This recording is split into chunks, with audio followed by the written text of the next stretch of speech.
ఓం అస్మద్గురుభ్యో నమః. నారాయణార్యేతి శేఖరపాదభక్తం గోపాలదేశికవరాప్త సమస్తబోధం శ్రీజానకీశరణార్పితమానసాబ్జం నారాయణార్య ఇతి వర్యమహం ప్రపద్యే. యో నిత్యమచ్యుతపదాంబుజయుగ్మరుక్మ వ్యామోహతస్తదితరాణి తృణాయ మేనే అస్మద్గురోర్భగవతోస్య దయైకసింధో రామానుజస్య చరణౌ శరణం ప్రపద్యే. జై శ్రీమన్నారాయణ. భగవద్బంధులారా, భగవంతుని పొందడానికి మనకు ఉన్నటువంటి విరోధులు ఏమిటి అనే దాని మీద మనం మాట్లాడుకుంటూ నిన్న ఒక 3 విరోధుల గురించి చెప్పాం. ఏమేం చెప్పాం? విరోధులు యావదాత్మభావి విరోధి, ముఖ్య ప్రమాణ విరోధి, విశ్వాస విరోధి. బాగానే కంఠస్థం చేశారు. 3 విరోధులు. మనం ఏ పని చేస్తున్నా సంశయాలు చాలామందికి ఉంటాయి. అవుతుందో అవదో, నాకు దేవుడు అనుగ్రహిస్తాడో అనుగ్రహించడో, ఇలాంటివి ఎక్కువగా సంశయాలు వస్తుంటాయి. సంశయాత్మ వినశ్యతి అంటాడు పరమాత్మ గీతలో. ఎవరికైనా ఏమైనా సంశయం ఉంటే ఆ మనిషి ఉత్తమగతి పొందలేడు. అందుకే సంశయాలు తీర్చుకోవాలి. అందుకే ఆ సంశయాలు తీరడానికి కావాల్సిన మంచి మార్గాలు కూడా భగవంతుడే చెప్పేశాడు మనకి. నిన్న మనం తెలుసుకున్నాం, నాకు భగవంతుని అనుగ్రహం తప్పక కలిగి తీరుతుంది, ఆయన నన్ను అనుగ్రహిస్తాడు. ఎలా చెప్తున్నాం మనం అంటే, మనందరికీ భగవంతుడు చెప్పిన మాట ఒకటి గుర్తుపెట్టుకోండి. ఎలాంటి దుష్టుడైనా సరే, ఎలాంటి పనులు చేసినా సరే, నన్ను ఎవడైతే ఆశ్రయిస్తాడో అలాంటి వాడిని నేను వదిలిపెట్టను అని రాముడు చెప్పాడు ఒక మాట. అది నిన్న మనం చెప్పుకున్నాం. ఏమని చెప్పాడు పరమాత్మ? ఒకసారి నీ వాణ్ణి అని ఎవడన్నా అంటే అలాంటి వాడిని నత్యజేయం కథంచన, ఎప్పటికీ వాడిని వదిలిపెట్టను అన్నాడు. ఈ మాటను నమ్మాలా వద్దా మనం? రాముడు చెప్పిన మాట కదా. ఆ మాట విభీషణ శరణాగతిలో చెప్పాడు. ఇది విని కూడా ఒక్కసారి కూడా వెళ్ళి నేను నీ వాడిని అనకపోతే వాడి బతుకు వృధా కదా. ఏమో మనం అంటాం కానీ ఆయన రక్షిస్తాడో రక్షించడో, అది రామాయణం కదండి, అది అయిపోయిన స్టోరీ కదండి, ఇలా అనకూడదు కదా. రాముడు చెప్పాడు అంటే మనం అనాలి. కనీసం ఒకసారి అని చూడొచ్చు కదా. దేవుడి దగ్గరికి వెళ్ళి నీ వాణ్ణి అనాలి. ఏది ప్రసాదం అంటున్నాం తప్ప, ప్రసాదం ఎక్కడుంది, కొబ్బరి చెప్పు ఎక్కడుంది, వీటి కోసం మనం చూస్తున్నాం తప్ప దేవుణ్ణి నీ వాడిని నేను అని అంటే వాడిని వదిలిపెట్టట. ఏమండి వదిలిపెట్టడు, కానీ నేను చాలా తప్పులు చేసిన వాడిని కదా, అయినా వదిలిపెట్టడా అంటే రాముడే చెప్పాడు, దోషో యద్యపి తస్య స్యాత్. ఎన్ని దోషాలున్నా సరే, వాడు ఎన్ని తప్పులు చేసిన వాడైనా సరే, వాడిని నేను వదలను కాక వదలను. ఎవడు చెప్పినా వదలటండి, వాడిని రక్షించి తీరుతానన్నాడు. ఏతద్వ్రతం మమ, ఇది నా వ్రతము అన్నాడు. మీరందరూ వ్రతాలు చేస్తుంటారు కదా, ఒక్కొక్కళ్ళు ఒక్కొక్క వ్రతం చేస్తుంటారు. కానీ దేవుడు వ్రతం అది. ఏమిటి దేవుడు వ్రతం? నేను నీ వాడిని అని ఎవరు వస్తారో వాడిని వదలను అనే వ్రతం నాది అన్నాడు దేవుడు. మంచిది కదా. అందుకే దేవుడి గుడికి వెళ్ళిన తర్వాత ఏమనాలి? తవాస్మి. గుడ్, బాగా చెప్పారే. తవాస్మి, నేను నీ వాడిని అనాలి. అలా అంటే దేవుడికి చాలా ఇష్టం అండి. వాడిని బాగా అనుగ్రహించేస్తాట పరమాత్మ. అందుకని మనం ఇది బాగా గుర్తుపెట్టుకోవాలి. తవాస్మి ఏమనాలి? తవాస్మి. తవ అంటే నీ యొక్క, నేను నీ వాడిని, అస్మి అవుతున్నాను, నీ వాడిని అవుతున్నాను అని ఈ మాట ఎప్పుడు దేవుడి దగ్గర అంటే, అలా అనేవాళ్ళు అంటే దేవుడికి ఇష్టం. సంస్కృత పదమే అనక్కర్లే, దేవుడికి అన్ని భాషలు వచ్చు. చీమ భాష వచ్చు, నరుల భాష వచ్చు, సంస్కృతం వచ్చు, అన్నీ వచ్చు. మనకు ఒకటే వచ్చు భాష కదా, కానీ ఆయనకి అన్నీ వచ్చు. అందుకని ఆయన దగ్గరికి వెళ్ళి తవాస్మి అన్నా పర్వాలా, లేదు స్వామి నేను నీ వాడిని అని అన్నా పర్వాలా. అలా అని ఒకసారి అంజలి ఘటించండి దైవం దగ్గరికి వెళ్ళి. అంతేగాని సంశయం పెట్టుకోకండి. గీతలో కూడా చెప్పాడు కదా కృష్ణుడు, అపిచేత్ సుదురాచార భజతే మాం అనన్య భాగ్.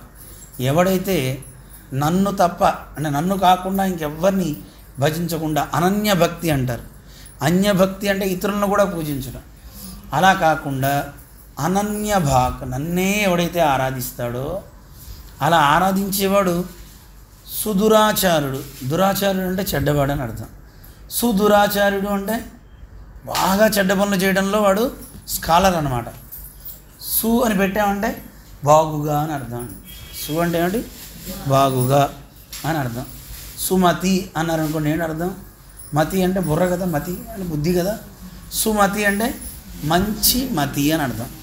ఇప్పుడు చూడండి, మీరే చెప్పండి. ఇప్పుడు దురాచారుడు అంటే చెడ్డ నడవడిక కలిగినవాడు. సుదురాచారుడు అని సు ముందు పెడితే ఏమర్థం అవుతుంది? సు అంటే అక్కడ మంచి అని కాదు అర్థం, బాగా అని తెచ్చుకోవాలి.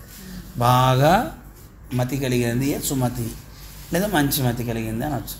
ఇక్కడ చెడ్డ పనులు చేయడంలో సు అని ముందు పెట్టారనుకోండి, ఉపసర్గ అంటారు దాన్ని. ఏమంటారు సంస్కృతంలో? ఉపసర్గ అని ముందు పెడతారనమాట. ఇప్పుడు హారము అని ఉందనుకోండి, హారము అంటే ఏమర్థం వచ్చింది మీకు? మళ్ళీ వేసుకునే ఆభరణం.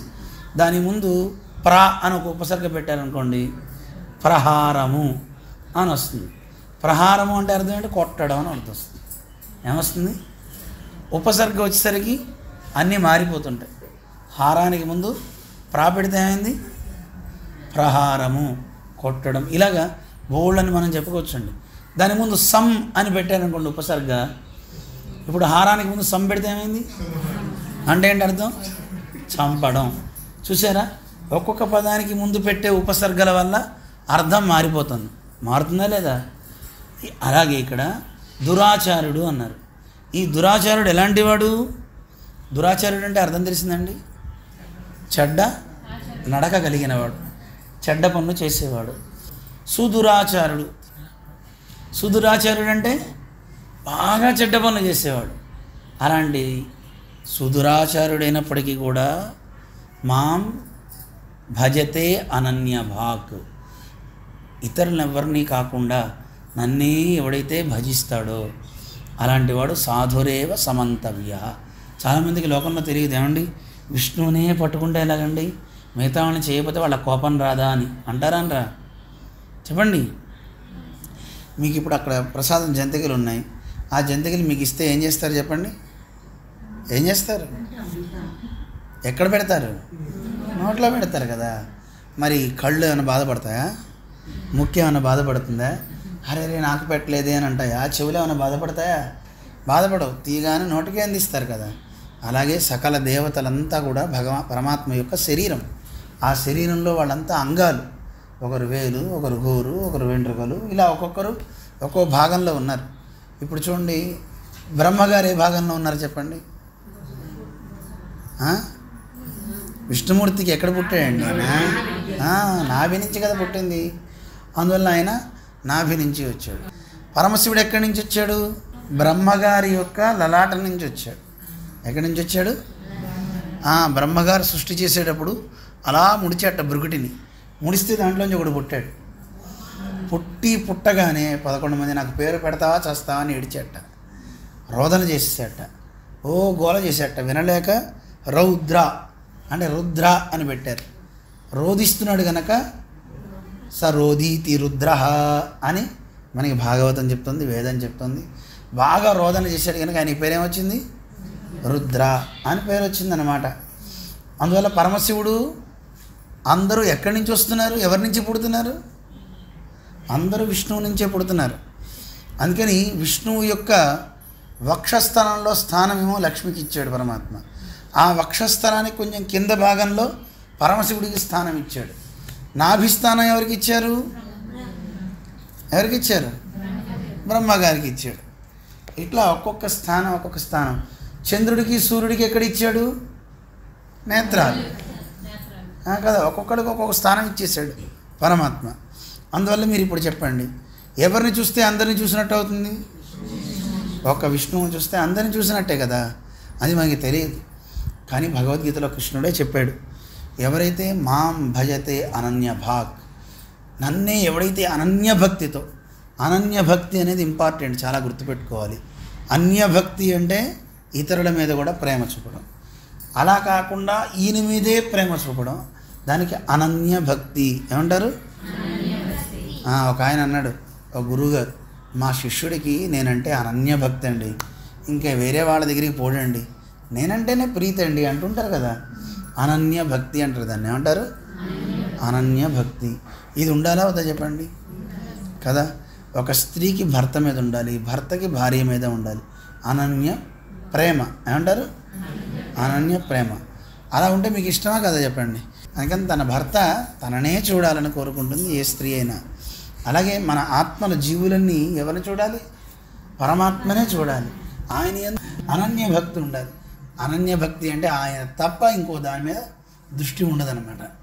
అలాంటి భక్తి కావాలి. అలాంటి భక్తి ఎవరికైతే ఉంటుందో, అంతకుముందు వాడు ఎంత చెడ్డవాడైనా సరే ఒకసారి అలాంటి అనన్య భక్తి ఉంటే ఏం చేస్తాడట, పరమాత్మ వాడిని మహాభక్తుడిగా చేసేస్తాడు. వాడిని సాధురేవ సమంతవ్య, అందరూ వాడిని సాధువుగా, సాధువు అంటే మంచివాడు అని అర్థం, అలా మంచివాడిగా వాడిని చూడాలి తప్ప ఇదివరకు చేసిన పనులను చూసి వాడిని వెక్కిరించకూడదు కదండి. ఇప్పుడు గుడికి మంచివాళ్లే రావాలా, చెడ్డవాళ్ళు కూడా రావచ్చా? అందరు రావాలి కదా. కానీ చూడండి, లోకంలో ఓ తాగుబోతో తిరిగిపోతో గుడికి వచ్చాడు అనుకోండి, ఏమంటాం మనం వాడిని? ఏమంటాం? రాత్రి చూస్తేనేమో ఫుల్, పగలు చూడరా వాడు ఎలా వేషం వేసుకొచ్చాడో అని వెక్కిరిస్తారా? వెక్కిరించరా? వెక్కిరించచ్చు. అలాగా మనకేం హక్కు ఉందండి? ఆయన పరమాత్మ, ఒక వైద్యుడు లాంటి వాడు. మనం లోకంలో ఒకరిని చూసి ఒక చెడ్డ గుణం వాడిలో ఉంది అని మనం వెక్కిరిస్తాం. కానీ మనకి మాత్రం చెడ్డ గుణాలు లేవా? ఉన్నాయా లేవా? కోకొల్లలు. ఒకడు తాగుతాడు, ఒకడు తిరుగుతాడు, కానీ అనంతమైనటువంటి చండాలపు కుళ్ళు అంతా లోపల పెట్టుకుంటారు కొంతమంది. వాడు గొప్ప, మనం గొప్ప. తప్పు చేసేవాడు తప్పు చేసి వదిలేస్తాడు, ఆ తప్పునే తలుస్తూ ఉంటాడు వీడు. టీవీల్లో చూపిస్తుంటారుగా, ఒకసారి ఎవడో చెంప మీద కొట్టాడు ఒక ఆయన్ని, టీవీ వాడు ఎన్నిసార్లు చూపిస్తాడు? ఒకడికి బస్సారి చూపిస్తుంటాడు కదండి. దాన్నే ఎక్కువ తలుస్తుంటారు. అందుకే ఒకసారి ఒక గురువుగా చెప్తుంటారు, ఒక ఆయన ఒక స్త్రీని అలా ఆలింగనం చేసుకుని ఎత్తుకున్నట్ట. దాన్ని చూసి ఒక సన్యాసి, ఛీ అలా ఎత్తుకుంటాడా, అలా ఎత్తుకుంటాడా అని 10 సార్లు మాట్లాడేట. అప్పుడు వాళ్ళ గురువుగారు చెప్పారు, ఒరే వాడు ఒక్కసారే ఎత్తుకున్నాడురా, నువ్వు 100 సార్లు ఎత్తుకున్నావు. ఆ విషయాన్ని అలా ఎత్తుకుంటున్నావు కదా నువ్వు. అందువల్ల నీ మనస్సులో ఏది ఉండిపోయింది? ఆ వికారం ఉండిపోయింది. ఆ వికారం నీలో తొలగాలా వద్దా? అందుకే సాధన అవసరం. నువ్వు వాటిల్లో దృష్టి పెట్టకు, నీ మనస్సుని బాగు చేసుకోవడానికి ప్రయత్నించు. అంతే తప్ప నువ్వు అటువైపు వెళ్ళావా ఇబ్బంది పడతావు. అందువల్ల నీ మనస్సు నా మీద లగ్నం చెయ్యి అని పరమాత్మ చెప్పాడు. చెడ్డవాడైనా గుడికి రానియండి, మనకెందుకు? మనం వాడి చెడుని చూడొద్దు. దేవుడు అందరి లోపల ఉన్న కుళ్ళు కడగడానికి ఉన్నాడు. ఆయన ఒక డాక్టర్, మంచివాడు రావచ్చు, చెడ్డవాడు రావచ్చు. మన దగ్గరికి, స్వామీజీ దగ్గరికి అందరు వస్తుంటారు. ఒకసారి ఒక పార్టీ ఆయన వచ్చాడు, పేరు చెప్పానులేండి. ఆయన ఏదో ఇతర దేవతా భక్తులు అనుకోండి, మనం పిలవలా, ఆయనే వచ్చాడు, దండం పెట్టాడు, ఏదో చెప్పాడు. సరే స్వామీజీ కదా, ఎవరికి వచ్చినా నేను మంచివాళ్ళకి ఆశీర్వచనం ఇస్తాను అనకూడదు కదా. సరే అతనికి కూడా ఆశీస్సులు ఇచ్చి మంచిగా చేసుకోని ఆయన అన్నారు. దాన్ని చూసి అందరూ ఏమని పెట్టారు స్వామీజీని, స్వామివారు చూసారా ఎలా చేస్తున్నారో, ఇలా వాళ్ళకి ఆశీర్వచనం ఇవ్వచ్చా? అసలు ఈ మాట అనొచ్చా ఎవడైనా? ఇప్పుడు నది పారుతోంది, మంచి వాళ్ళకే నీరు ఇస్తుందా? ఇందాక వాన పడింది కదా, పెద్ద వాన. మంచివాడి ఇంటి మీదే పడిందా, చెడ్డవాడి ఇంటి మీద కూడా పడిందా? చెరువులోకి నీళ్లు వచ్చాయి, చేరాయి. ఆ చెరువు నీళ్ళు మంచివాడికే తాగుతాడా, అందరూ తాగొచ్చా? అలాగే ఒక గురువైనా దైవమైనా ఒక్కడి కోసం కాదు, అందరి కోసం ఉన్నారు. అందరి కోసం దేవుడు ఉన్నాడు. అంతేగాని కేవలం ఒక్కడి కోసమే అలా భావించడం తప్పనమాట. అలా చేయకూడదు. అందుకని మన సంశయాన్ని మనం వదిలించుకుందాం. మనందరికీ కూడా రక్షకుడు సర్వేశ్వరుడే. ఎవరు? సర్వేశ్వరుడే, భగవంతుడే. ఆయన తప్పక రక్షించి తీరతాడు. ఉందా లేదా విశ్వాసం? ఆ విశ్వాసం లేకపోతే అదే విరోధి అనమాట. విశ్వాస విరోధి. నిన్న 3 చెప్పుకున్నాం. మరి ఈరోజు మిగతా 3 చెప్పుకుందాం. ఏమేమి ఉన్నాయో ఆ విరోధులను ఒకసారి మనం తెలుసుకుందాం. ఈరోజు చెప్పే దాంట్లో 4వ విరోధికి పేరు ప్రవృత్తి విరోధి. అంటే ఎవరమైనా దేవుణ్ణి పొందడానికి ప్రయత్నిస్తుంటాం కదా, ఆ చేసేటప్పుడు ప్రవృత్తి అంటే మనం చేసే పనులు, బోల్డని పనులు చేస్తూ ఉంటాం. ఆ పనులు చేసేటప్పుడు పని చేయని వాడు ఎవడైనా ఉంటాడా లోకంలో? కొంతమంది అంటుంటారు, మా ఆయన ఖాళీ అండి, మా ఆయనకి ఏ పని లేదండి, ఉద్యోగం లేదండి అంటుంటారు. అలా లేని వాళ్ళు ఎవరైనా ఉంటారా? పని చేయకుండా ఉండేవాడు ఎవడైనా ఉన్నాడా? ఇప్పుడు మీరు పని చేస్తున్నారా, చేయట్లేదా? ఏం చేస్తున్నారు? ఇప్పుడు ఏమైనా పని చేస్తున్నారా? ఏం పని లేదు. ఉందా ఇప్పుడు ఏమైనా పని మీకు? చేస్తున్నారు. నహి కశ్చిత్ క్షణమపి జాతు తిష్టతి అకర్మ కృతు అంటాడు కృష్ణుడు భగవద్గీతలో. లోకంలో ఎవడు ఏ పని లేకుండా ఉండనే ఉండడు. ఇప్పుడు మీరంతా అంటుంటారు, ఇంట్లోకి మీ వారు వచ్చారనుకోండి, ఏం చేస్తున్నావు, పని పాట లేకుండా అలా కూర్చున్నావు అంటారా అనరా? కూర్చోవడం కూడా ఒక పనే, చూడడం కూడా ఒక పనే, గాలి పీల్చడం ఒక పని, వినడం ఒక పని, తినడం ఒక పని. ఇవన్నీ పనులేనా కాదా? ఇప్పుడు చెప్పండి, పని లేని వాడు ఎవడైనా ఉన్నాడా? కదండి. అటు చూశాడు అది పని, ఇటు చూశాడు ఇది పని కదండి. శబ్దం విన్నాడు అది పని. ప్రతిదీ పనేనండి. పని లేనివాడు ఎవడు ఉండడు. కానీ ఈ పనుల్లో విరోధులు కొన్ని ఉంటాయట. దాన్ని మనకి చెప్తున్నారు ప్రవృత్తి విరోధి. పనులు చేసేటప్పుడు ఏవైనా సరే, ఏ పనైనా సరే మనం చేసేది చూడండి. అయితే ఇది సామాన్యులకి చెప్పట్లా, బయట పనులకి చెప్తా. మీకు ఇప్పుడు భగవంతుని పొందాలనుకునే వాడికి చెప్తా. అయితే ప్రవృత్తి, మనం చేసే పనులు ఏవైనా సరే మన కోసం చేసుకుంటున్నాం అనుకుంటే అది విరోధి. అది మనకి బంధకం అవుతుంది. అంటే తినడం, త్రాగడం, నిద్రపోవడం, ఈ పనులన్నీ ఎవరి కోసం చేయాలి? మన కోసం కాదు, దేవుడి కోసం చేయాలి. అదే భగవద్ రామానుజులు మనకి చెప్పారు. భగవంతుడు కూడా అదే చెప్పాడు భగవద్గీతలో 18వ అధ్యాయంలో. యతః ప్రవృత్తిర్భూతానాం ఏన సర్వమిదం తతం స్వకర్మణా తమభ్యర్చ్య. మీ పనులు మీరు చేయండి, చేసే ప్రతి పనిని నా మీద పెట్టండి, నా కోసం చేయండి అన్నాడు. అదే గీతలో స్వామి ఏం చెప్పాడు మళ్ళీ అంటే, మీరు చేసే పనులన్నింటినీ నాకు అర్పించండి అన్నాడు. స్నానం చేసేటప్పుడు ఏమని భావించాలి? ఇది భగవంతుడు గుండెలో ఉంటున్నాడు కదా, ఉంటున్నాడు కనుక ఇది దేవాలయం కనుక దీన్ని నేను శుభ్రం చేస్తున్నా అని. ఇది దేవాలయంగా చూసామనుకోండి శరీరాన్ని, మంచిదే కదా. లోపల దేవుడు ఉన్నాడు, పరమాత్మ ఉన్నాడు. అయితే మనమే దేవుళ్ళం కాదండి. కొంతమంది ఏమంటారంటే శరీరం దేవాలయం, ఈ లోపల ఉన్న నేనే దేవుణ్ణి అనుకుంటాడు. అది మళ్ళీ అహంకారం, మంచిది కాదు. మనం దేవుడు గుళ్ళో పూజారులం. దేవుడు ఎవరు? లోపల ఉంటాడు పరమాత్మ. మనం ఆత్మ, ఆయన పరమాత్మ. అందుకని ఈ శరీరం అనేటువంటి ఇంట్లో, ఈ దేవాలయంలో దేవుడు ఉన్నాడు. దేవాలయాన్ని ఎప్పటికప్పుడు శుభ్రం చేసుకోవాలా వద్దా? దేవాలయం నీట్గా ఉండాలి కదా, పరిశుభ్రంగా ఉండాలి, మంచి పరిమళాలు రావాలి తప్ప కుళ్ళు వాసన రాకూడదు కదా. అందుకని గుళ్ళో ఏ చెత్త పడితే ఆ చెత్త వేయకూడదు, అర్థమవుతుంది. అందుకని లోపల సమర్పించే ఆహారం మంచిదయ్యి ఉండాలి. దానికే పేరు సాత్విక ఆహారం అంటారు. ఏమంటారు? సాత్విక ఆహారము, మంచి ఆహారము. ఏది శాస్త్రంలో చెప్పారో దాన్ని మనం సమర్పిస్తూ ఉండాలి. అందుకని ప్రవృత్తి విరోధిలో మనం చేసే పనుల్లో మీకోసం మీరు చేయకండి. గీతలో చెప్తాడు. ఇప్పుడు వాన పడింది కదా, ఏం తినాలనిపిస్తుంది చెప్పండి? వానపడి చల్లగా ఉంటే పకోడీలు, సూపర్ కదా. వెంటనే ఏమంటారు అందరూ? గబగబా పకోడీ చేసుకుందాం, చల్లగా ఉంది కదా, వాన పడింది కదా అనిపిస్తుంది. అలా మన కోసం మనం వండుకున్నాం అనుకోండి, నాకు ఇది తినాలనిపిస్తుంది అని మనం వండుకుంటే ఆ తినేది విషంతో సమానం అన్నాడు కృష్ణుడు భగవద్గీతలో. మనం ఇప్పుడు అన్నం తింటున్నా, అమృతం తింటున్నా, విషం తింటున్నా? ఏం తింటున్నాం? విషమే. రోజు తినేది ఏం తింటున్నారు? మీరు తినేటప్పుడు ఏం తింటున్నారండి? మీకోసం తింటున్నారా? మీకోసమని తింటే అది విషం. ఎవరి కోసం తినాలి? ఎవరి కోసం? మీ ఆయన కోసం కాదు, పరమాత్మ కోసం తినాలి. ఎక్కడున్నాడు పరమాత్మ? గుండెల్లో కదా. కృష్ణార్పణమస్తు, కృష్ణార్పణమస్తు అని తినాలి. అదే కృష్ణుడు చెప్పాడు, భుంజతే త్వగం పాపాః ఏ పచంతి ఆత్మకారణాత్. తన కోసం ఎవరు తింటారో, వండుకుంటాడో అలాంటి వాడు తినేది విషమే, అమృతం కాదు. అందుకని అమృతం తినాలి అనుకుంటే పరమాత్మ కోసం అన్నట్టు భావించి తినమంటున్నాడు. ఇది ప్రవృత్తి విరోధిలో చిన్న విషయం మీకు చెప్తున్నా. ఇంకా ప్రవృత్తి విరోధి ఏమిటో అసలు విషయం మీకు చెప్తా. పరమాత్మను పొందడానికి మనం చేసే పనులు కొన్ని ఉన్నాయి. వాటికి కర్మలు అని పేరు. ఏం పేరు? కర్మలు. కర్మలు అంటే ఏమేం కర్మలు చేస్తాం? కర్మలు అంటే కొన్ని పనులు. అవి ధ్యానము, యజ్ఞము, తపస్సు, ఇవన్నిటిని ఏమంటారు? కర్మలు. ప్రదక్షిణం చేయటము, వీటన్నిటినీ కర్మలు అంటుంటారు. అటువంటి కర్మ చేస్తాం. కర్మతో పాటు జ్ఞానాన్ని ఆర్జిస్తాం. జ్ఞానాన్ని కూడా పొందమా? ఈ జ్ఞానాన్ని పొందుతాం. దాంతోపాటు భక్తి కూడా పొందుతాం. భక్తి అంటే ఏదో కాదండి. భక్తి అంటే ప్రేమ. పరమాత్మ మీద అమితమైన ప్రేమ ఏదైతే ఉంటుందో దానికి పేరు భక్తి అంటారు.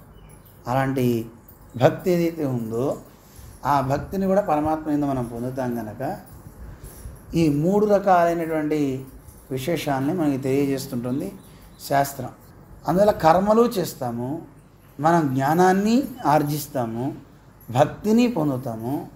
ఈ మూడు ఉన్నప్పటికీ కూడా ఈ మూడు దేనికోసం? పరమాత్మని నేను పొందాలి, ఇది దేవుణ్ణి పొందడానికి ఉపాయము అనేది మళ్ళీ ఉపాయ విరోధి, దాని తర్వాత చెప్తామాట. కానీ ఇక్కడ మనం చెప్పుకునేది మాత్రం ఒకటి ప్రధానంగా ఏమిటి? ప్రవృత్తి విరోధి. ఈ ప్రవృత్తి విరోధిలో చేసే ప్రతి పని దేవుడి కోసం అని చేస్తే మంచిది. అలా కాకుండా మన కోసం చేసుకుంటున్నాం అని చేస్తే అవి బంధకాలు సుమా. అందుకనే ప్రతి పని దైవం నా చేత చేయిస్తున్నాడు. అందుకే మనకి ఒక మంత్రం చెప్తుంటారు, బలమంత్రము అంటారు. ఏమంటారు? బలమంత్రము. ఆ బలమంత్రాన్ని ఎప్పటికప్పుడు చదువుతూ ఉండాలంటారు. ఏమిటి బలమంత్రం?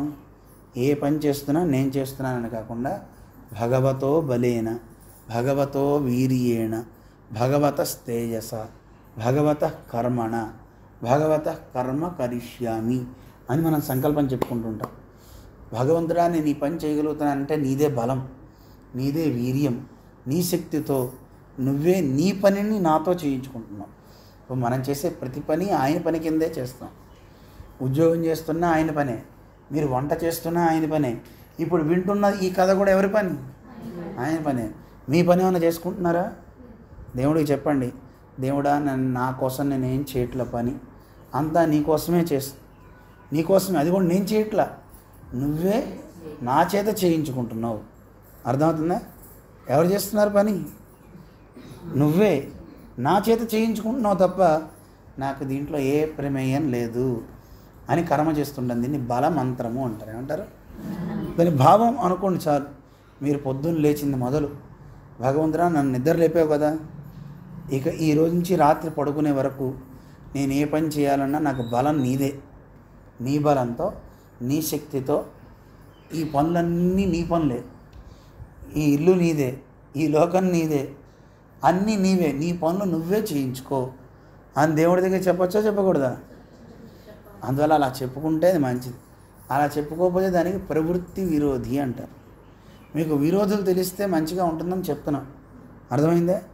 ఇది ప్రవృత్తి విరోధి. 4వది. 5వది ఉపాయ విరోధి.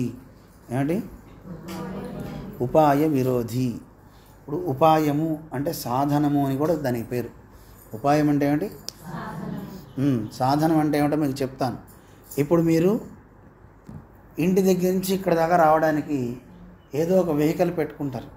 స్కూటరో, సైకిలో, కారో, బస్సో, విమానమో, హెలికాప్టరో ఏదో పెట్టుకుని వస్తారు. మిమ్మల్ని ఇక్కడ దాకా చేర్చింది కనుక దానికి పేరేమిటి? సాధనం. దానికే పేరు ఉపాయము అని పేరు అన్నమాట. అర్థమవుతుందా? అందువల్ల మనందరినీ దేవుడి దగ్గరికి చేర్చడానికి ఉపాయం ఏది? దేనివల్ల ఎలా వెళ్తాం మనం అంటే కొన్ని సాధనాలు కావాలి. ఆ సాధనాలకే పేరు కర్మ, జ్ఞానం, భక్తి. ఇవి ఉంటే పరమాత్మ మోక్షం ఇస్తాడు అని మనకి చెప్తారు. ఇవి ఉండాలి కదండి. అంటే ఏంటంటే కర్మలు చేయాలి, మంచి పనులు చేయాలి.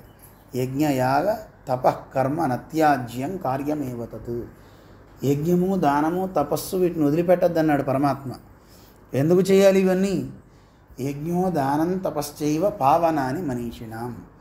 ఇవి ఎవరు చేస్తారో వాళ్ళు తరిస్తారు. యజ్ఞం చేసిన, యజ్ఞం అంటే కేవలం హోమగుండం పెట్టి చేసేదే యజ్ఞం కాదు. యజ్ఞం అంటే ఏమిటి అర్థం? ఇప్పుడు మీరు వింటున్నారు మంచి పరమాత్మ కథలు, ఇది ఒక యజ్ఞమే. దీని పేరు స్వాధ్యాయ జ్ఞానయజ్ఞము అంటారు. ఏమంటారు? జ్ఞానయజ్ఞము. ఇది జ్ఞానయజ్ఞం అంటారు, పరమాత్మ గురించి తెలుసుకోవటం. కొంతమంది చేసేది ద్రవ్య యజ్ఞాలు అంటారు. ఏమంటారు? మీ దగ్గర మంచి వస్తువులు ఉన్నాయి, అది అందరికీ పంచుతున్నారు దేవుడి పేరు చెప్పి, దాన్ని ఏమంటారు? ద్రవ్య యజ్ఞం. అందరిని దిగించి లాక్కోవట్ల, అందరికి ఏం చేస్తున్నారు? వితరణ చేస్తున్నారు, పంచుతున్నారు దేవుడి పేరు చెప్పి.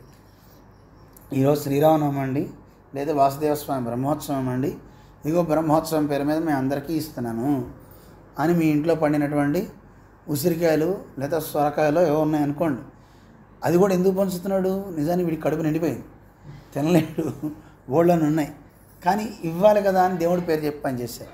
మంచిదా కాదు? అది అలాగా అలా చేసినా సరే దేవుడి పేరు చెప్పి చేయటం అనేది మంచిది. కొంతమంది ప్రదక్షిణాలు ఆచరిస్తారు మంచి జరగాలని. ఇవన్నీ కర్మలే. ఈ కర్మలు చేస్తే మనిషి తరిస్తాడు. అందువల్ల ద్రవ్య యజ్ఞాల, తపో యజ్ఞం, ధ్యాన యజ్ఞం, ఇలా యజ్ఞాల్లో 3 రకాలు ఉన్నాయి.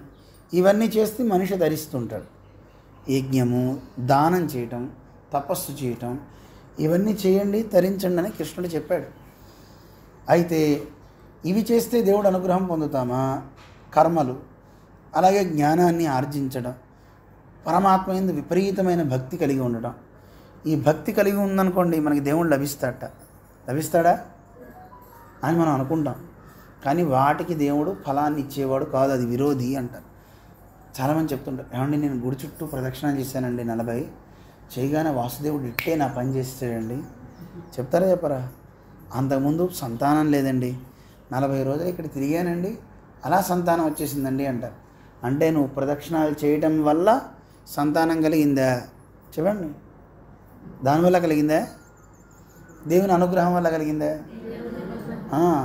సాధనం వల్ల పనులు జరిగాయని అనకూడదు. కానీ మనం అందరం ఏమని చెప్తుంటాం, నేను ఈ పని చేశా, ఈ హోమం చేశా, ఈ యజ్ఞం చేశా, చేయడం వల్ల ఫలం కలిగింది అని అంటుంటాం. అలా అనకండి.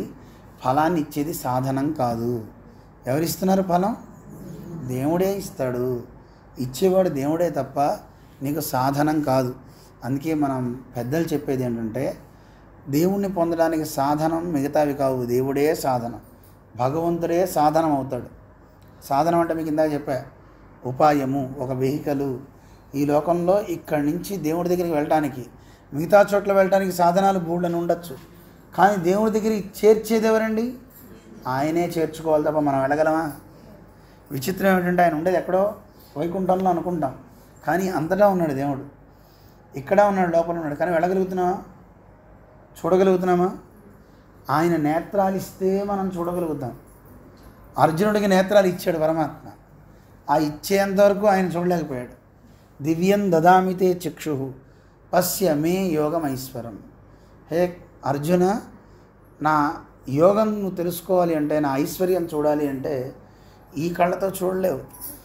ఎందుకంటే అండి, మన కళ్ళు మాంసచక్షువులు, మామూలువే కనపడతాయి తప్ప అసలుది చూడలేం. అదేం లేదండి, నా కళ్ళు బాగా పనిచేస్తాయి, నేను క్యారెట్ బాగా రసం తాగుతున్నా అని మనం అనొచ్చు. కానీ మీరే మనిషి చేసిన సినిమాలు చూస్తుంటారు, 3D పిక్చర్స్ చూడాలంటే ఆ సినిమాకి వెళ్తే ఏమి ఇస్తారండి? మళ్ళీ స్పెట్స్ ఇస్తారు, ఉపలోచనం అంటారు, వాటిని ఏమంటారు? ఇంకో లోచనాలు అనమాట, ఇంకో కళ్ళు. కృష్ణుడు ఇచ్చినట్టుగా వీడు కూడా ఇస్తాడు మనకి థియేటర్ వాడు. నేను దివ్యం దదామితే చక్షు, నీకు అందమైన కళ్ళజోడు ఇస్తారా, పెట్టుకో అంటాడు. ఆ కళ్ళజోడు పెట్టుకున్నాక ఏం కనపడుతుంది? అప్పుడు పిక్చర్ కనపడుతుంటుంది. అందులో ఉన్న పాము ఇలా అందనుకోండి, మన మీదకి వచ్చినట్టు అయిపోతూ ఉంటుంది. ఇప్పుడు ఇంకా పవర్ఫుల్ వచ్చేసేయండి. మనకి వేరేది ఏముండదు, అక్కడంతా ఒక రూమ్లోకి తీసుకెళ్తారు. తీసుకెళ్ళి ఒక చిన్న వీడియో లాంటిది మనకి పెట్టేస్తారు. స్టార్ట్ చేస్తాడు, వీడి కింద ఒక చిన్నది ఊగుతున్నట్టుగా ఒక చిన్నది పెడతాడు. వీడు నిజంగా హిమాలయాల్లోకి వెళ్ళిపోయి కొండ నుంచి దూకేస్తున్నట్టుగా చేతులన్నీ 2 బెల్ట్లు కట్టేస్తారు, ఎందుకంటే అది పీకడానికి వీలు లేకుండా. ఆ వీడియో ఎప్పుడైనా చూడాలి మీరు. అది చూస్తే ఎలా ఉంటుందంటే రియాలిటీ అంటారు, ఏమంటారు దాన్ని, అది చూస్తే నిజంగా ఒరిజినల్గా అక్కడ మనం పడిపోతున్నామేమో అనిపిస్తుంది అనమాట. అందులోంచి గట్టిగా అరుస్తారు, ఏమమ్మా, వర్చువల్ రియాలిటీ నిజంగా అక్కడ ఉందా అన్నట్టుగా మనకు కనబడుతుంటుంది అన్నమాట. కొండలో ఓయిల్లో పడిపోతున్నట్టు, పాము అలా రాగానే అలా కరుస్తున్నట్టు, మీదకి వచ్చేస్తున్నట్టు, వీడు ఎటు వెళ్ళాలో తెలియదు, ఏం చేయాలో తెలియదు, అలా అయిపోతూ ఉంటుంది అన్నమాట. అలాంటి నిజమైనటువంటి స్థితికి తీసుకెళ్ళిపోతూ ఉంటుంది అనమాట. అది థియేటర్ లాంటి దాంట్లో కూర్చోబెడతారు. ఆ సిచ్యువేషన్ బట్టి గాలి వచ్చేస్తుంటుంది, చాలా భయంకరంగా ఉంటుంది. ఎప్పుడన్నా చూసారా మీరు? అయ్యో, ఒకసారి ఎప్పుడన్నా మనం ఇక్కడ పెడదాం. అయితే పిచ్చివి కాకుండా మీరు వైకుంఠానికి వెళ్ళినట్టుగా, అక్కడ నారాయణుడు వచ్చినట్టుగా అలాంటివి తయారు చేసి పెడదాం. దాన్ని ఉత్తగా చూస్తే ఏం లాభం ఉండదు, ఎందుకంటే అవి తేవాలి కదా మరి స్పెట్స్. అవి ఈసారి తెప్పించి చూపిస్తాం మీకు, చూద్దురు కానీ అది చూస్తే చాలా బాగుంటుంది. అందువల్ల అలాంటి అనుభూతి కలగాలంటే ఉపనేత్రాలు కావాలి. సామాన్యమైన మనిషి చేసే వాటికే కళ్ళజోడు కావాల్సి వస్తే, మరి దేవుడు తయారు చేసినటువంటి ఆ లోకాలను చూడాలంటే, ఆయన్ని చూడాలంటే కదండి. ఇప్పుడు మనకి విచిత్రం ఏంటంటే, ఇది పైకి కనపడేది ఇదే కనపడుతుంది, కానీ దీని లోపల ఏమున్నాయో మనకి తెలియాలంటే మామూలు కళ్ళు కనపడతాయా? అందుకే జ్ఞాని అన్నవాడికి దేని చూసినా ప్రతి ప్రాణిలో పరమాత్మే కనిపిస్తుంటాడు. అందుకే అతను చేసే ప్రతి కర్మలు, జ్ఞానము, భక్తి, వీటిలో ప్రతి దాంట్లోనూ వాడు పరమాత్మని దర్శిస్తూ, పరమాత్మని భావిస్తూ తను చేసే కర్మలో, జ్ఞానము, భక్తు వీటి వల్ల నాకు ఏ ఫలం కాదు, దేవుడే ఆనందిస్తే నాకు ఫలాన్ని ఇస్తాడు. అందుకే మనం చేసే పనులన్నిటికీ ఫలాన్ని ఇచ్చేవాడు భగవంతుడే. ఫలమత ఉపపత్తేహే అని బ్రహ్మసూత్రాల్లో చెప్తారు. ఫలాన్ని ఇచ్చేవాడు పరమాత్మే, తప్పక ఇస్తాడు. అయితే నేను ఆచరించేటువంటి పనుల వల్ల నాకు ఫలం వస్తుంది అనుకోకండి. అలా అనుకుంటే మంచిది కాదు, అది మీకు విరోధి అని మనకి చెప్తున్నారు. ఉపాయ విరోధి ఏమంటారు? ఉపాయ విరోధి. నేను చాలా విష్ణు సహస్రనామం చాలాసార్లు చదివానండి, అందుకేనండి నాకు ఇది కలిగింది అంటారు. విష్ణు సహస్రనామం చదవడం వల్ల మీకు అది ఎవరిచ్చారు? విష్ణు సహస్రనామం చదవడం వల్ల స్వామి విన్నాడు, ఆయన ఆనందించి నీకు ఫలం ఇస్తున్నాడు తప్ప నువ్వేదో ఇది సాధనం దీనివల్లే అనకు. అలా అంటే నీకు అది విరోధి అవుతుంది అనేది మనకి శాస్త్రం చెప్తుందన్నమాట. అర్థమవుతుందా? ఉపాయ విరోధం అంటే ఏది చేసినా సరే కర్మణ్యే వాధికారస్తే మా ఫలేషు కదాచన అంటారు కదా. కర్మ చెయ్యి, ఫలాన్ని నువ్వు ఆశించుకో, ఫలం ఆయనే ఇస్తాడు. నువ్వు డ్యూటీ చేయడం. అందుకే మన పెద్దలు అంటారు, ఇప్పుడు చూడండి, ఒక వ్యక్తికి ఒక స్త్రీ నచ్చింది అనుకోండి, ఆ నచ్చితే ఆవిడేం అలంకారాలు చేసుకోకర్లా. త్వయి ప్రసన్నే మైకింగ్ గుణేనా, నీకు బాగా నేను ఇష్టమైతే నేను ఏ అలంకారాలు పెట్టుకోకర్లేదు కదా. త్వయి అప్రసన్నే, నువ్వు నా ఎందు ఇష్టం లేకుండా ఉన్నావు, అప్పుడు నేను ఎన్ని లిప్స్టిక్లు రాసుకున్నా, ఎంత అందంగా తయారై వచ్చినా ప్రయోజనం ఉంటుందా? మైకింగ్ గుణేనా, నా దగ్గర గుణాలు అవసరం లేదు. అలాగే భగవంతుని దగ్గర ఒక కవి చెప్పాడు, తండ్రి నువ్వు నాకు ప్రసన్నుడు అయ్యావా, నాకు ఏ గుణాలు అక్కర్లేదు. ఏది, నేను కర్మ చేయాలా, జ్ఞానాన్ని ఆర్జించాలా, భక్తిని పొందాలా, ఇవేం అవసరం లేదు. ఇవి ఉంటేనే రక్షిస్తాడా దేవుడు? ఇవి చెయ్యాలి, కానీ ఇవి ఉంటేనే రక్షిస్తాడు అనేది లేదు. అలాని మానేస్తాను కూర్చోకూడదు, పనులు చేయాలి. చేయాలా వద్దా? ప్రతి పని చేయండి, భగవంతునికి ఆనందం కలగాలని చేయండి. మీ ఇంట్లో భర్తకి భోజనం పెట్టండి, పిల్లవాడికి నీళ్లు పోయండి, ఏ పనైనా చేయండి. ఈ పని చేయడం వల్ల దేవుడు ఆనందిస్తాడు అని చేయండి, మన కోసం మనం చేయకూడదు. అర్థమవుతుంది? అందులో ఉపాయ విరోధి అని ఒక విరోధి. ఉపేయ విరోధి, ఉపేయము అంటే ఫలము అంటారు. ఏమంటారు? ఫలము. ఉపేయము అంటే ఫలము. మనం ఏది పొందాలనుకుంటున్నామో పొందే దాంట్లో ఉండేటువంటి విరోధాలు 3 ఉంటాయట. అందుకే ఉపాయ త్రివిరోధము అంటారు. ఏమంటారు? త్రివిరోధము. ఉపాయంలో 3 విరోధాలు ఉన్నాయట. ఆ 3 విరోధాలని మనకి తెలియజేస్తున్నారు. ఉపేయము అంటే ఫలము. సూక్ష్మంగా చెప్పేస్తాను. మనం ఎవరిని పొందాలనుకుంటున్నాం చెప్పండి? భగవంతుని పొందాలనుకుంటున్నాం. ఆ భగవంతుని పొందాలి అనుకునే దాంట్లో విరోధాలు ఏమిటో 3. మొట్టమొదటి విరోధి ఏమిటి అంటే, దేవుడి దగ్గరికి వచ్చి దేవుడే కావాలనుకునే వాళ్ళు ఎంతమంది ఉంటారు? ఎంతమంది ఉంటారు? ఎవరు ఉండరు.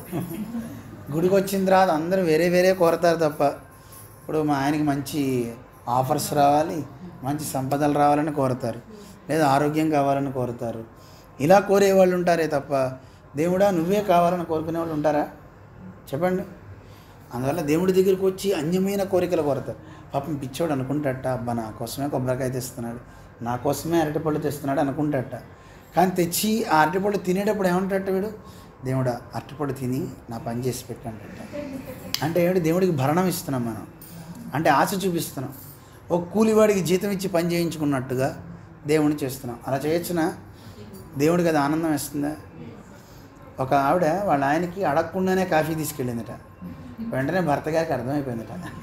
ఆయన అన్నట్టు, ఏమో ఈరోజు ఏమిటి అడగకుండా కాఫీ తెచ్చావు? ఏం లేదండి ఊరికే తెచ్చాను అని. పక్కింటి సరోజ చాలా మంచి పట్టుచీర కట్టింది, చాలా బాగుంది, అలాంటిది కొంచెం చూస్తారా? నాకు ముందే అర్థమైంది నువ్వు అడగకుండానే కాఫీ తెచ్చావంటే. అడిగినా గంట లేటుగా తెస్తావు, అడగకుండానే కాఫీ తెచ్చావంటే నాకు మర్మం అర్థమైంది అంటాడు కదా. భగవంతుడు కూడా అంతే. మనం ఏదన్నా ఫలం ఆశించి ఆయనకి ఏమన్నా పళ్ళు కానీ ప్రసాదాలు కానీ పెడుతున్నామంటే ఆయన కూడా పాపం బాధపడతాడు. అయ్యో వీడు మంచి పదార్థం నాకు పెట్టలే, శుద్ధమైనది పెట్టలేదు అనుకుంటాడు. విదురుడి ఇంటికి కృష్ణుడు వెళ్ళాడు కదా, ఏం పెట్టాడు విదురుడు? పళ్ళు పెట్టాడా? పండు పారేసి తొక్క పెట్టాడు. కానీ కృష్ణుడు ఏం చెప్పాడు? విదురాన్నం ఎలా ఉందయ్యా అంటే శుచిని గుణవంతిచ అన్నాడు. చాలా శుచిగా ఉన్న పదార్థం పెట్టాడు, మంచి గుణవంతమైన ప్రసాదం పెట్టాడు అన్నాడు కృష్ణుడు.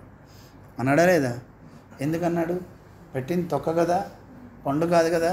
పాపం తొక్క తీసాడు, తొక్క పారైపోయి పండు పారేసి కృష్ణుడికి తొక్క ఇచ్చాడు.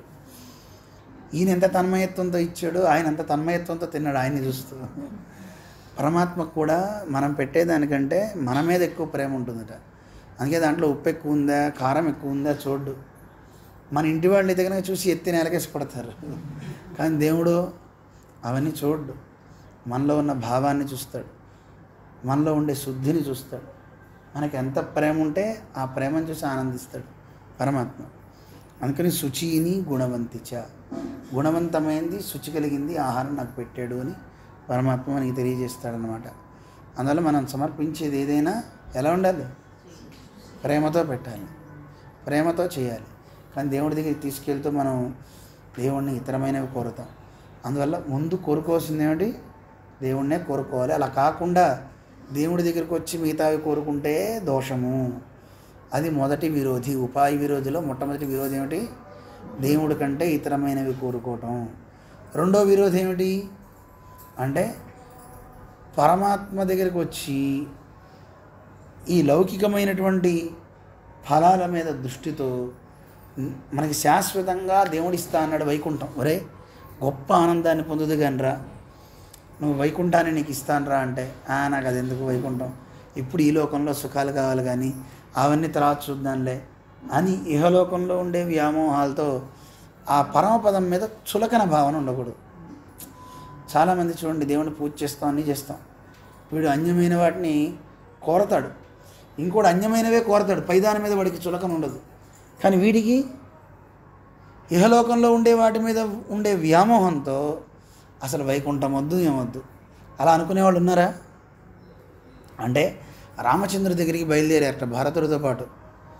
సైన్యం చాలామంది వెళ్ళారు. భరద్వాజ ముని దగ్గరికి వెళ్ళారట. భరద్వాజ ముని చాలా గొప్ప తపశ్శక్తి కలిగినవాడు. ఆయన వెంటనే ఒక తన తపశ్శక్తితో వచ్చిన వాళ్ళందరికీ భోజనాలు పెడతా అంటే భరతుడు అంటాడు, అయ్యా ఇంతమంది సైన్యానికి మీరేం పెడతారంటే ఏం పర్వాలేదని ఆయన సృజిస్తాడు. ఒక్కొక్క సైన్యానికి 8 మంది అప్సరసలు మంగళ స్నానాలు చేయించి వాళ్ళకి పంచపక్ష పర్వాణాలు పెట్టి వాళ్ళందరికీ భవంతులు పెట్టి వాళ్ళందరికీ మసాజులు చేస్తున్నట్టండి ఆడవాళ్ళు. వాళ్ళు ఇక అన్నట్ట, రాముడు వనంలో సుఖంగా ఉండుగాక, భరతుడు అయోధ్యలో సుఖంగా ఉండుగాక, మరి మీర్రా మేము ఇక్కడ సుఖంగా ఉండుగాక. తాగే మధుర పదార్థాలు, తినే ఆహారాలు, రంభా ఉర్వశి లాంటి స్త్రీలు ఒకరు కాదు, మా ఇంట్లో ఒక్క ఆవిడే ఉంది భార్య, ఇక్కడ 5గురు, ఎందుకు ఇంటికి పోవాలి, వాళ్ళు అక్కడ స్వస్తి సుఖంగా ఉండుగాక, రాముడు అక్కడ సుఖంగా ఉండుగాక అని వాళ్ళందరూ కూడా ఆనందపడిపోయారట. తెల్లవారేసరికి ఆ పానీయాలు ఎన్ని తాగినా ఆయన గొప్ప గుణం పెట్టేయండి భరద్వాజుడు. మీరు మామూలుగా తిన్నారనుకోండి, కడుపు నిండిపోతే ఏమవుతుంది? తినగలుగుతారా? తినలేరు కదా. అందుకే ప్రతివాడి దగ్గర ఒక ద్రవం పెట్టేటండి. ఆ ద్రవం తాగితే కడుపులో తిన్న ఆహారం మొత్తం పటాపంచలైపోయి భస్మమే ఆవిరైపోతుంది. ఆవిరి మళ్ళీ కింద నుంచి వెళ్ళదు, వాడికి ఆవిరైపోతుంది. ఆవిరై తినడానికి ముందు ఎంత ఆకలి ఉందో మళ్ళీ అంత ఆకలి ఉంటుంది. దేని మీద వాడికి వెగట ఉండదుటండి. అలా వెగటలేని గుణం ఎంత అద్భుతం అండి. అలా ఉంటే ప్రపంచాన్నే తినేస్తామండి మనం. అందుకే దేవుడు కొంత తినగానే కడుపు నింపే ప్రయత్నం చేసాడు హాయిగా. అలా దేవుడు పెట్టేశాడు మనకి. అర్థమవుతుందమ్మా? అందుకని ఈ ఇహలోకంలో ఉండే సుఖాల కోసమని వీటి మీద ఉండే వ్యామోహంతో ఎలా అయితే ఆ భరతుతో వచ్చిన సైన్యం రాముడు అక్కడే సుఖంగా ఉండుగాక అన్నట్టుగా ఎలా అన్నారో ఈ లోకంలో ఉండేవాళ్ళు కూడా ఇహలోక సుఖాలతో తర్వాత వచ్చే వైకుంఠాన్ని కూడా నాకు వద్దుపో అనేస్తారట. అలా ఉంటే అది విరోధి అంటున్నారు. ప్రాప్య విరోధిలో రెండోది చెప్పాను. ఇక మూడో విరోధి కూడా చెప్పేస్తాను, జాగ్రత్తగా గుర్తుపెట్టుకోండి. కొంతమంది ఇహలోక సుఖాలు నాకు వద్దు, నాకు వైకుంఠం కావాలి, ఆ దేవుడు కావాలని దేవుడి మీదే భక్తి పెంచుకుంటారు. అమితమైన ప్రేమ భక్తి అన్నీ ఉంటాయి. కానీ వాళ్ళకి భక్తులంటే పడదు, ఆ భగవంతుని గురించి చెప్పే గురువు అంటే పడదు. ఈ రెండు ఉండొచ్చునా? ఇవి విరోధి. అంటే పరమాత్మను నువ్వు పొందాలి అనుకుంటే ఈ రెండిటితో వైరం ఉంటే నీకు దేవుడు లభించడు. ఉండొచ్చునా వైరం? అందుకే ఆలోచించండి. ప్రాప్య విరోధిలో ఈ రెండు ఉండకూడదు. కొంతమందికి పరమాత్మ మీద నిష్ట ఉంటుంది, నాకు వైకుంఠం కావాలని కోరుకుంటాడు, కానీ భగవద్భక్తులతో ఎప్పుడు ప్రేమ ఉండాలి. అందుకే పరస్పరం భగవద్భక్తులు తిట్టుకోకూడదు. తిట్టుకోవచ్చా? తిట్టుకుంటే ఎవడు బాధపడేది? దేవుడే. దేవుడు బాధపడతాడు, ఆయన ఏడుస్తాడు, అయ్యయ్యో వీళ్ళు ఇలా అయిపోతున్నారే అని. అందువల్ల భగవద్భక్తుల మీద ఏం కావాలి? ప్రేమ పెరగాలి. అందుకే నేను అంటుంటే ఎవడి మీద నాకు ఖర్చు తీర్చుకోవాలంటే ప్రసాదం చక్కగా నివేదన చేసి ఇంత పెట్టామనుకుని వద్దురా బాబు తినలేనరా అనాలి. అంతే తప్ప తిడుతూ వాడిని పంపకూడదు. ప్రసాదాలు పెట్టండి, చక్కగా వాడిని చక్కగా ఇంకాస్త నామని చెప్పించాలి. అంతే తప్ప శత్రుత్వం పెట్టుకోకూడదు, గురువు మీద పెట్టుకోకూడదు. ఈ రెండు చాలా ప్రధానము. ఈ రెండు గనక ఉన్నాయా, నువ్వు ప్రాప్యం అంటే పొందాల్సిన ఫలం దగ్గర ఇది విరోధం అయిపోతుంది, అడ్డైపోతుంది అని చెప్పారు. ప్రవృత్తి విరోధి, ఉపాయ విరోధి, ఉపేయ విరోధి. నిన్న చెప్పుకున్న మూడు. యావదాత్మభావి విరోధి, ముఖ్య ప్రమాణ విరోధి, విశ్వాస విరోధి. నిన్న మొత్తం ఎన్ని విరోధులు తెలుసుకున్నాం? 6 తెలుసుకున్నాం. నిన్న 3, ఈరోజు 3. ఈ 6 గుర్తుపెట్టుకుంటే ఇంకో రేపు 3 అలా తెలుసుకుంటూ వీలైతే సాధ్యమైనంత వరకు అరగంటే మనం అనుకున్నాం కనుక ఈ అరగంటలో మరీ ఎక్కువ వ్యాఖ్యానం చెప్తే మనం తెలుసుకోలేం కనుక తొందరగా మనం పూర్తి చేసేసుకుందాం. ఎందుకంటే చాలా తెలుసుకోవాల్సి ఉన్నాయి. ఈ రోజుకి స్వస్తి. ఓం అస్మద్గురుభ్యో నమః.